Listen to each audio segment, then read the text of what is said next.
Entonces lo que anunciábamos como primer tema. Hay un segundo tema buenísimo también que tiene que ver con el manejo de los perros salvajes, la jauría, la situación de los productores rurales, sobre todo de graneros, ¿no? Pero antes vamos con lo que anunciábamos. Y le quiero dar la bienvenida al diputado por el Frente Amplio, Sebastián Valdomir. Muchas gracias por estar aquí. Gracias por la invitación, un gusto como siempre. Como ustedes saben, bueno, por un lado, los legisladores del Frente Amplio están convocando autoridades del MEF a Comisión de Hacienda para, bueno, conocer un poco más en profundidad cuál es la estrategia general que tiene el gobierno. Ustedes saben que el gobierno viene anunciando medidas que van evolucionando además semana a semana, pero entienden desde la oposición que son insuficientes, que son parches y procuran algo más a fondo. Y en ese sentido incluso se conoció un documento que presenta el MPP, que son medidas para mejorar la calidad de vida de los uruguayos y mitigar el impacto de la inflación. Yo supongo que esto lo puede leer cualquiera, que debe estar online. Nosotros acá lo tenemos, lo hemos leído y bueno, podremos irlo repasando punto a punto. Bienvenido, diputado. Bueno. En definitiva, ¿cuál sería para ustedes la estrategia que tiene que tener el gobierno? ¿Es una estrategia general, puntual, segmentada? ¿Se puede hablar de algo general o hay que ir justamente realidad por realidad? El equipo económico lo que está realizando mediante envío de proyectos puntuales es atacando caso a caso, ¿no? Ya lo tuvimos una semana antes del referéndum, cuando se envió el proyecto de ley para reducir el IVA, para exonerar el IVA a los cortes del asado. Allí ya se dio una discusión acerca de, bueno, cuál iba a ser la tónica de ahí para adelante. En el día de ayer votamos la exoneración de IVA para los panificados y para las pastas. Lo que nosotros entendemos en la justificación, en la fundamentación que hace el equipo económico, es que hay un incremento de los precios internacionales, producto del alza del precio del petróleo, de la situación geopolítica en Europa del Este, pero a nosotros nos llama la atención, por ejemplo, que cuando el presidente de la República fue a rendir cuentas a la Asamblea General el día 2 de marzo, la guerra ya había empezado hace una semana, se veía venir porque había un incremento importante de la actividad en China y había una volatilidad ya de los precios internacionales, que el frente de los precios y la inflación era un tema a atender por parte del equipo económico y del gobierno. Lo que vemos es que en función de esa problemática general de la cual Uruguay es rehén ahora y siempre, debía ser atendida de una perspectiva mucho más general y global y no enviándonos proyectos al Parlamento que, si bien son atendibles y de hecho nosotros los votamos, solamente atienden un periodo muy corto de tiempo y un conjunto de productos muy limitado. Cuando nosotros recibimos el proyecto para exonerar del IVA al asado, lo que propusimos en su momento fue que hubieran otros cortes, ¿no? Que hubiera el corte de los que se usan en la cacerola, para guiso, ensopado, etc.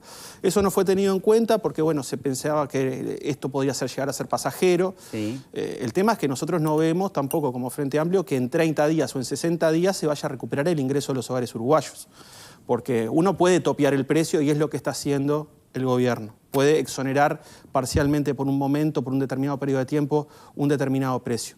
Pero los salarios, jubilaciones y pensiones que van atadas a la evolución de los salarios no crecen hace 2 años. Entonces, o sea, por más que topiemos precios, eso no llega a las familias de alguna manera.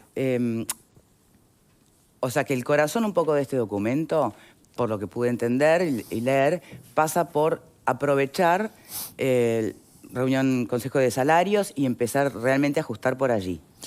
En lo inmediato, que la exoneración de tributos a un conjunto grande de productos de la canasta sea más amplio. Bien. En segundo lugar, un llamado, una convocatoria a negociación salarial con presencia, obviamente, del Estado y que se empiecen a introducir cláusulas por inflación.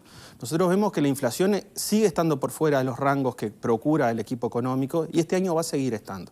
Si estamos hablando de un 9% del acumulado marzo 22 con marzo del 21, de un 9%, 9 con algo, la inflación en la canasta alimentaria es de un 13%. Impacta mucho más en la canasta de alimentos, que es donde destinan mayor parte de sus recursos y de sus ingresos los hogares de menores ingresos, del quintil 1, quintil 2.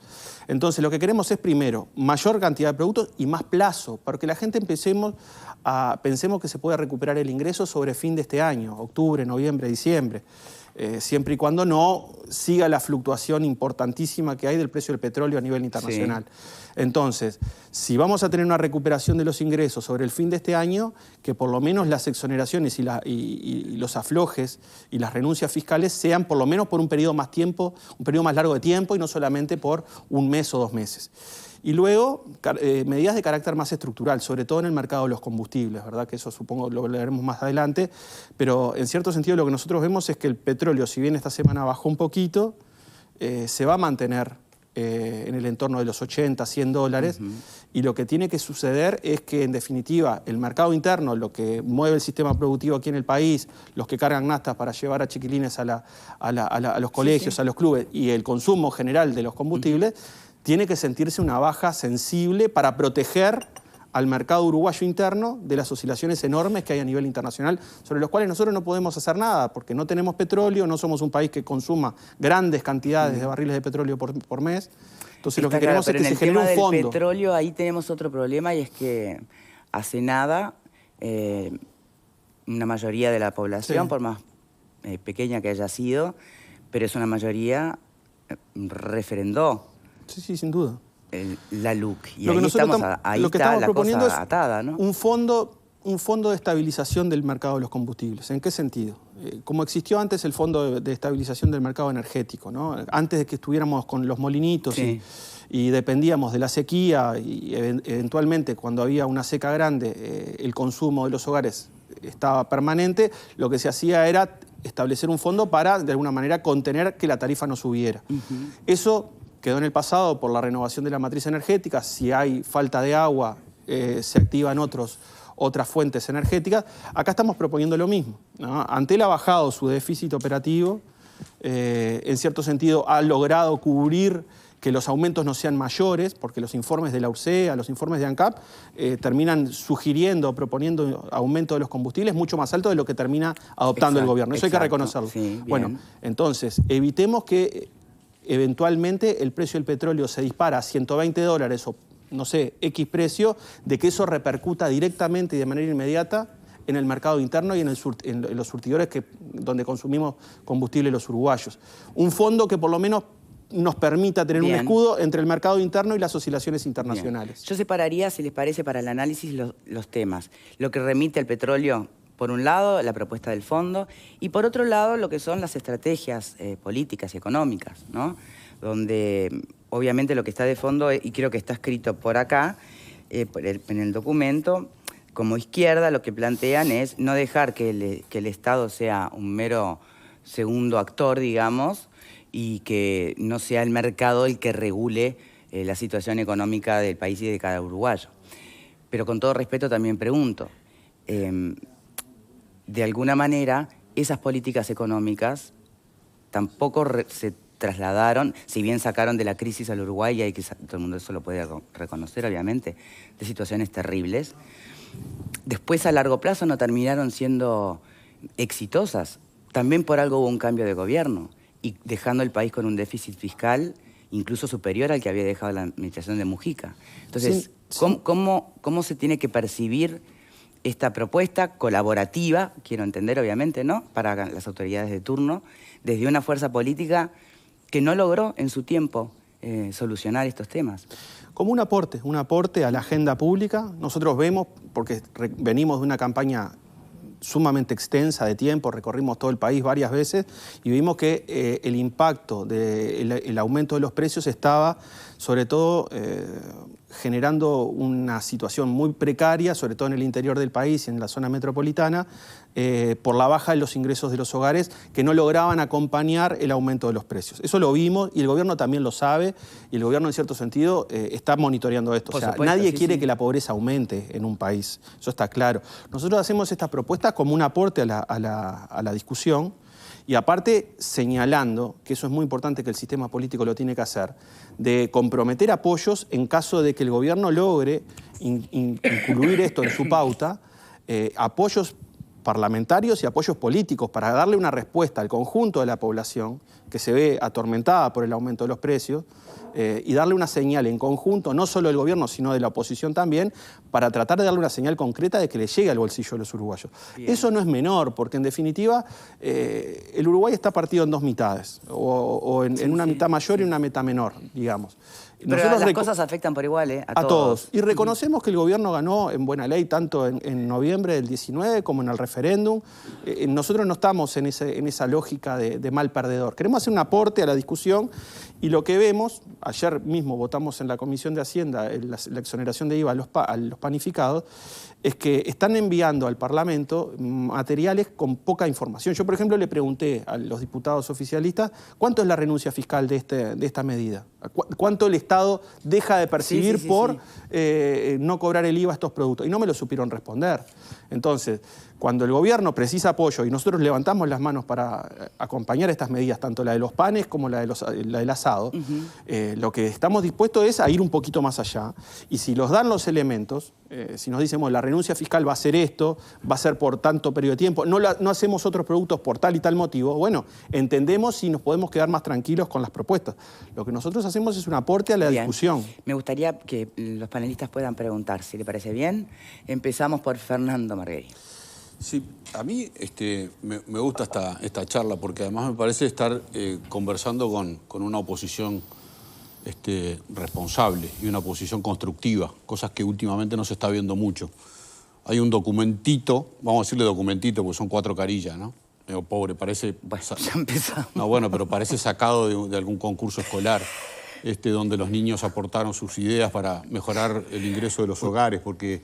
Aguante. Porque son 7 puntos que son todos, obviamente, reducir impuestos, eliminar el IVA, bajar acá, bajar allá, mejorar. Plantea generalidades, medidas concretas, pero tampoco, como usted mismo pide, no tiene ninguna cuantificación, no se sabe a cuánta gente beneficiaría, por lo menos en lo que yo recibí, ¿no? Capaz que hay un estudio más profundo que sustenta esto. No se sabe cuánto cuesta, cómo impactará, no se sabe nada. Son 7 ideas, de las cuales todas con un costo económico. Quizás la que tenga menos será la del contrato del seguro de combustible, que quizás sea lo más económico. No sé cuánto cuesta, pero no hay renunciamiento fiscal. En todo caso hay un gasto del Estado.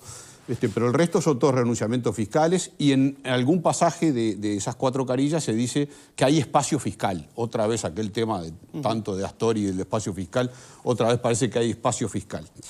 Entonces, capaz que habría que empezar por bajar a tierra. Yo valoro y me gusta esto, me gusta que haya una oposición que aporta ideas para la discusión, como usted estaba diciendo, y hasta el tono en el que lo está expresando, me parece fantástico. También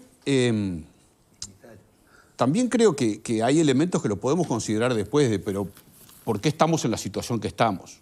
Que eso, ya capaz que entramos en un tema más político, que viene de antes, que viene de ahora, pero a mí me parece que habría que las 7 propuestas que hacen, habría que bajarlas un poco más a tierra y saber de qué estamos hablando, porque... Está bien. Ahora vamos ¿Y cómo a ir las una por una, ¿y cómo las van a canalizar? Tiempo. Si esto es un aporte para la tribuna o es un aporte formal que se va a traducir en algo formal más importante a nivel parlamentario. Creo que tienen alguna invitación a las autoridades de economía para trasladarle esto. Correcto. Alfredo.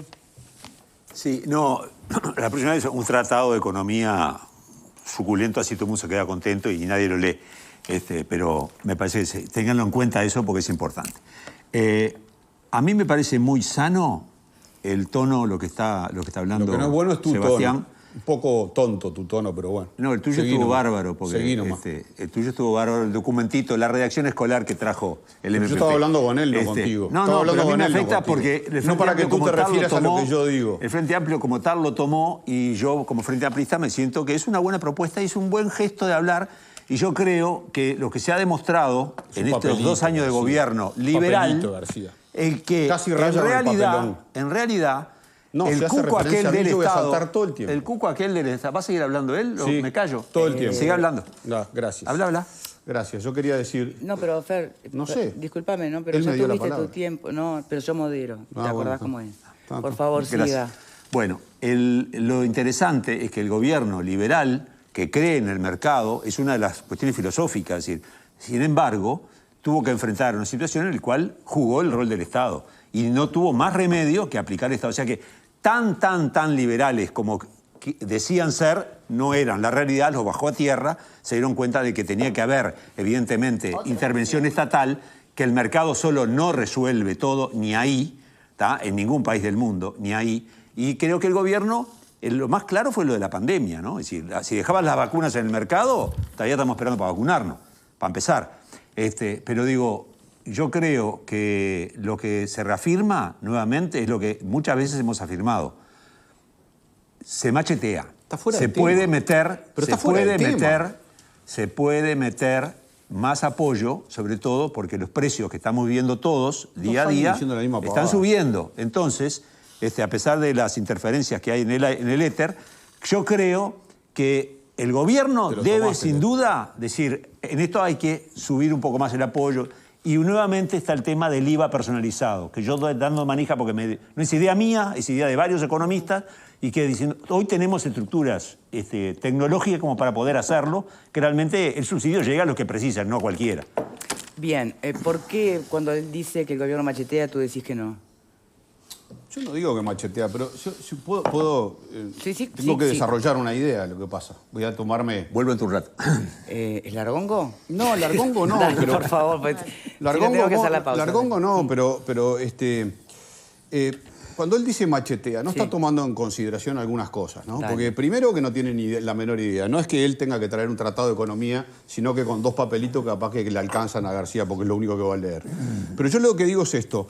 El modelo de crecimiento del Uruguay, antes de la pandemia, ya estaba mostrando signos de debilidad. Ya venía 2017, 2018, 2019, venía decreciendo. Venía decreciendo el Producto Bruto Internacional, el Producto Bruto Interno ya se había desacelerado. Había pasado de un 4,6 que había alcanzado en el año 2013, se había caído al 0,5% el crecimiento en el 2018, después fue menos todavía en el 2019, 0,4. Era el nivel, el crecimiento del PBI en el 2019 fue el nivel más bajo desde la crisis del 2002. Ya veníamos en caída libre, aumentaba el desempleo, de hecho...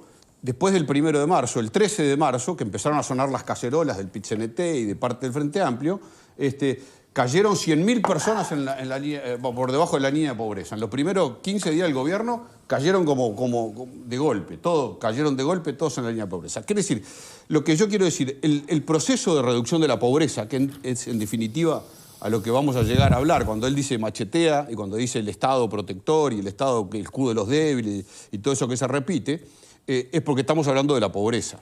Y la pobreza, que el Frente Amplio es cierto, la bajó de 32,5 a 7,9 entre 2006 y 2017, es cierto, veníamos de la crisis del 2002 con unos niveles de pobreza importantísimos, pero después se estancó, después no siguió reduciendo, quedó ese cerca de 7-8%, y además empezó a crecer. Terminó el 2019 con un 8,8%.